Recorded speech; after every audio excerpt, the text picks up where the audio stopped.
Hello boys, welcome back to another session of online biology video tutorials. And this session is meant for class 12th biology students.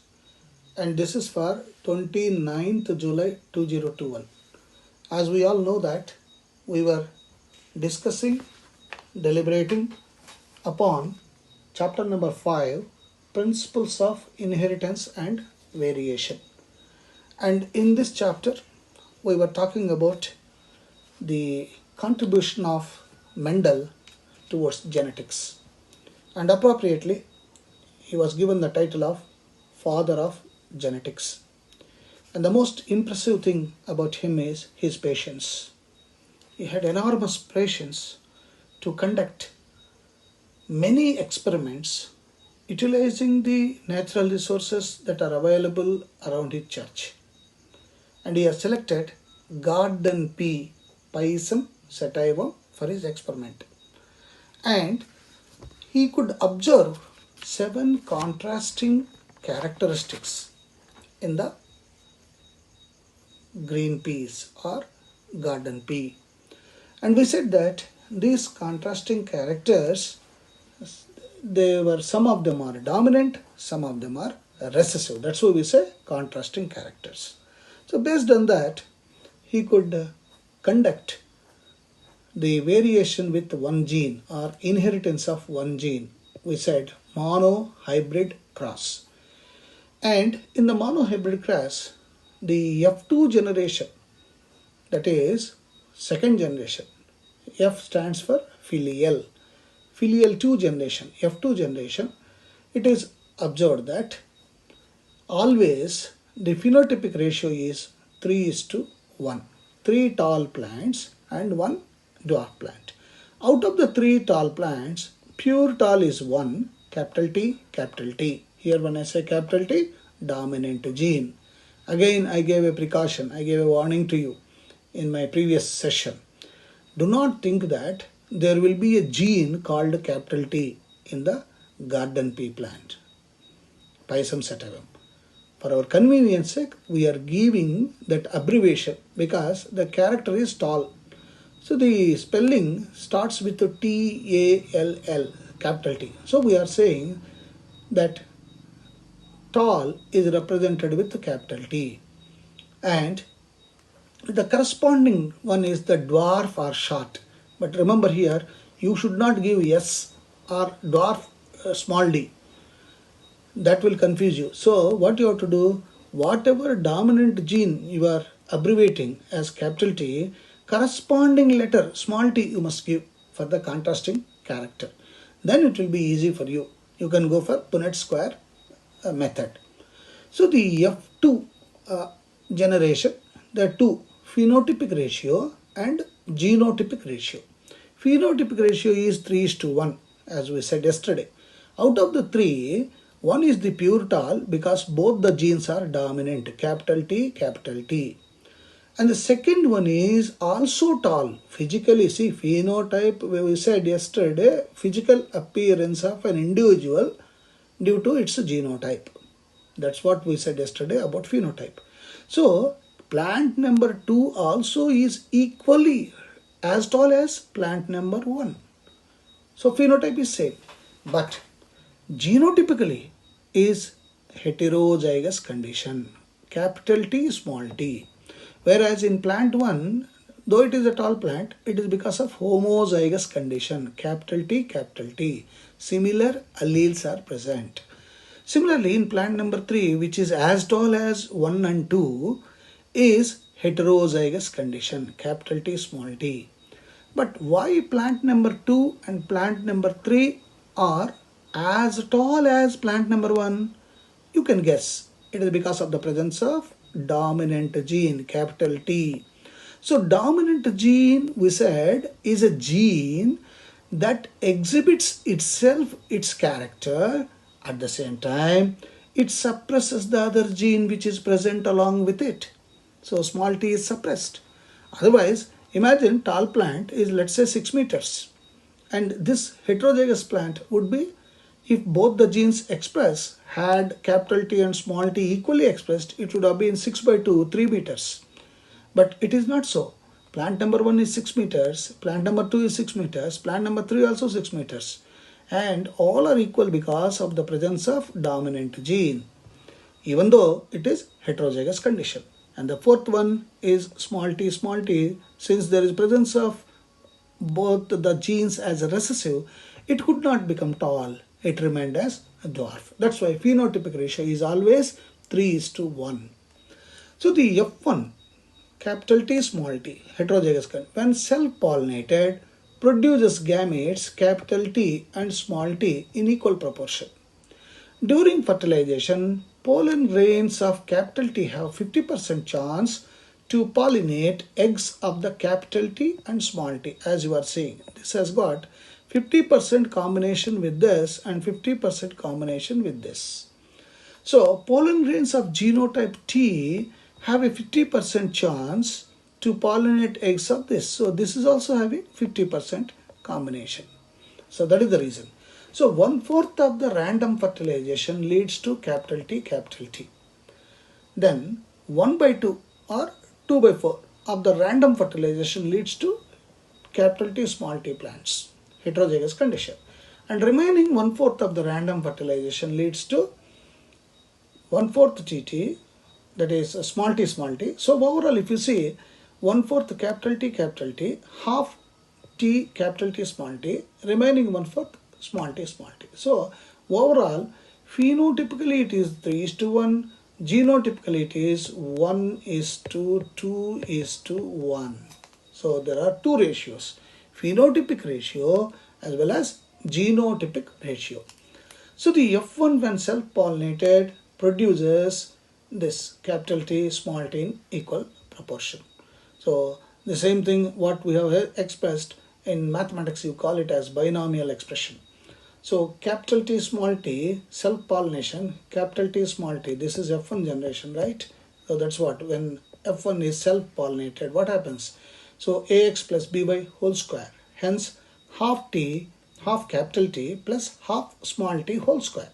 So when we expand this, half capital T plus half small t into half small t, capital T plus half small t.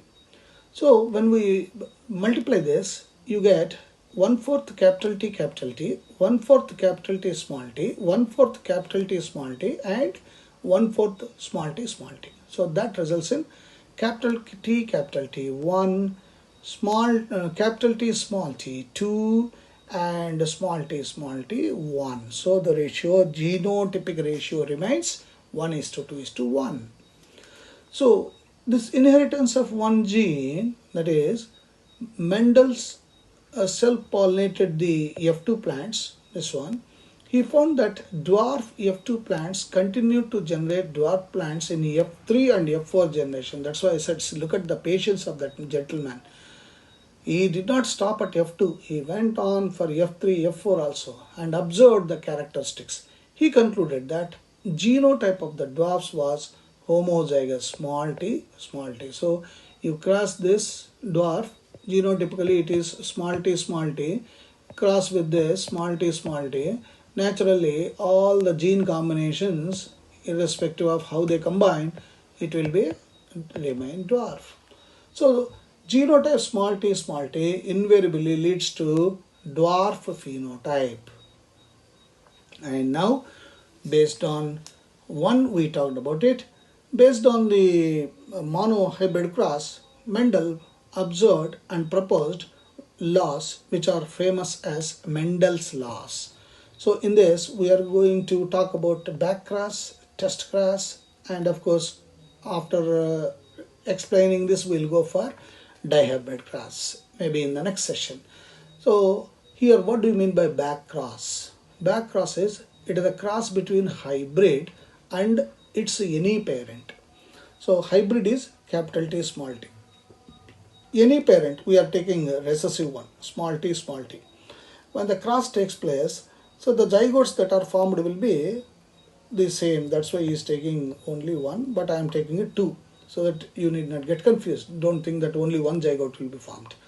In this case, capital T is one zygote, another one is small t. So when the combination takes place, it is capital T, small t and small t.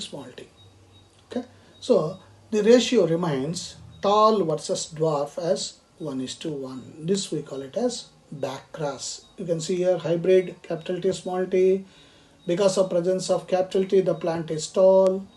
Recessive small t, both are recessive genes, so dwarf. The cross takes place, it is always 1:1.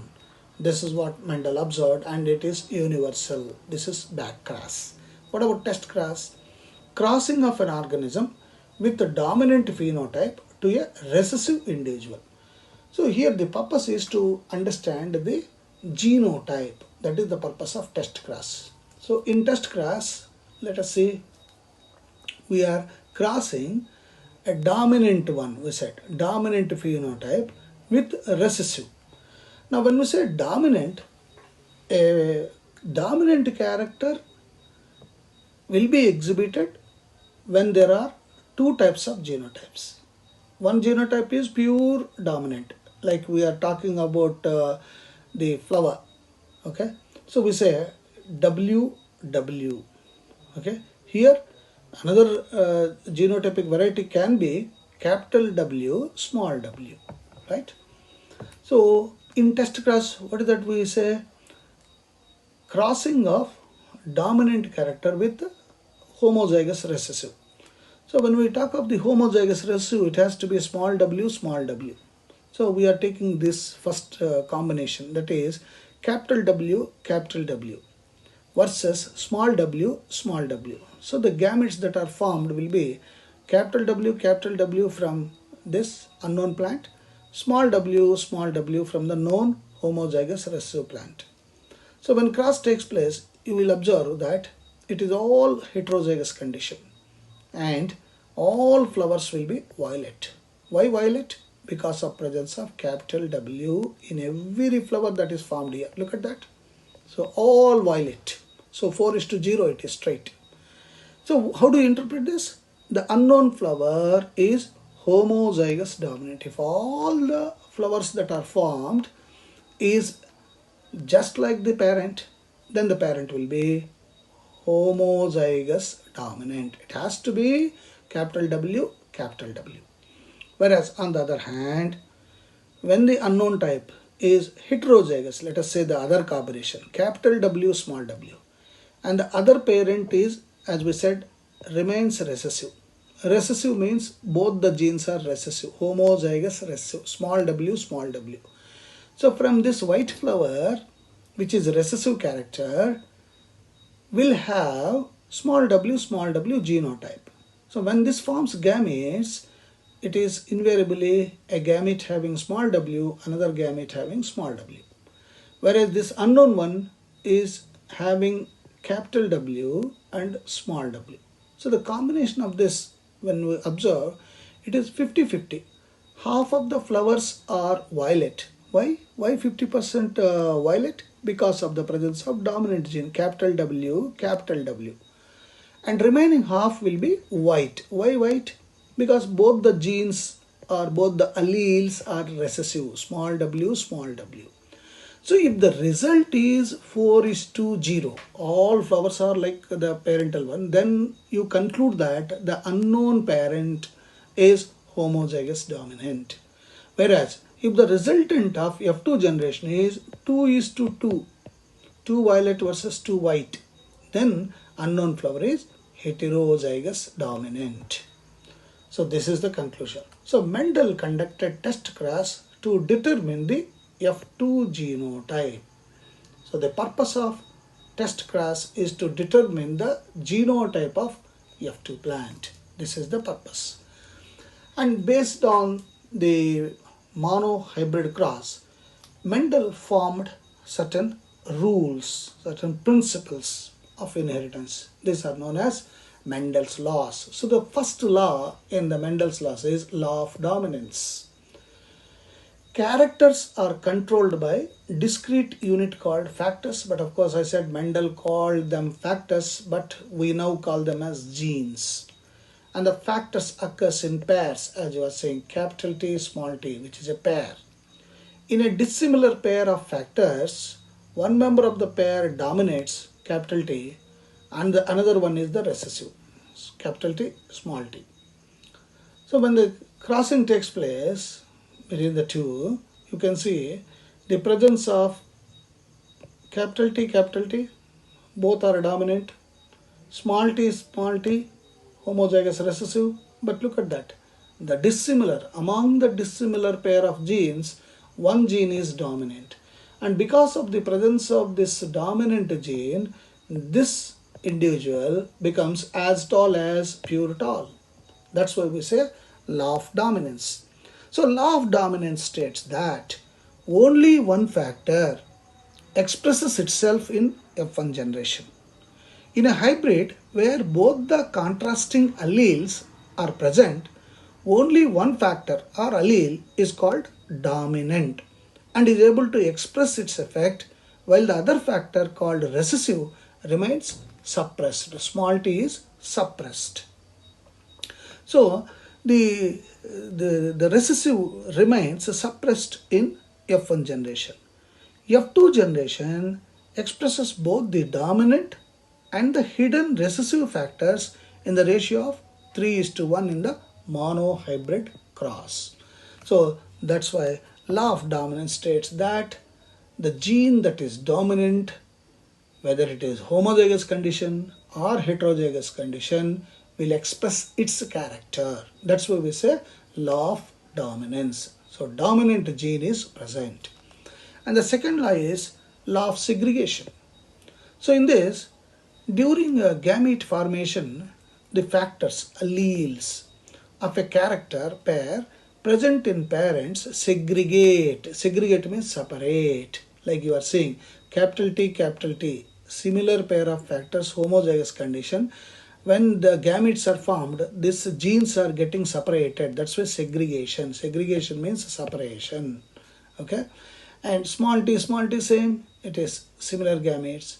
And when it is in the F1 generation, capital T, small t, they are also getting separated. So Mendel could observe this, that the factors are getting separated from generation to generation to form the zygotes. And that's what he said in the form of law of segregation. What does it say? Law of segregation states that when a pair of contrasting factors are brought together in a hybrid, contrasting characters, capital T, small t, are brought together in a hybrid, these factors do not blend. There is no plus. Capital T, small t, plus is not there. Okay?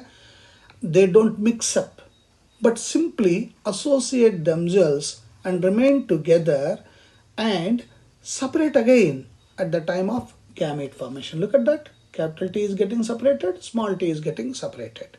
This law is also known as law of purity of gametes, because each gamete is pure in itself, having either capital T or small t, gene for tallness, gene for shortness. Then come based on two genes, inheritance of two genes. Based on that, third law was proposed by Mendel, and that is principle or law of independent assortment. As the law states, independent means the genes are free, alleles are free to assert, means combine and express. That means there is freedom for the alleles. So law of independent assortment states that the genes of different characters located in different pairs of chromosomes are independent, means free of one another in their segregation, means during separation. And this happens during gamete formation. So Mendelian recombinations were mainly due to independent assortment. This principle was proved using dihybrid cross, whose F2 generation will have phenotypic ratio as 9:3:3:1. So we will talk about this, how this 9:3:3:1 phenotypic ratio will be formed in dihybrid cross in our next session. So today's session, I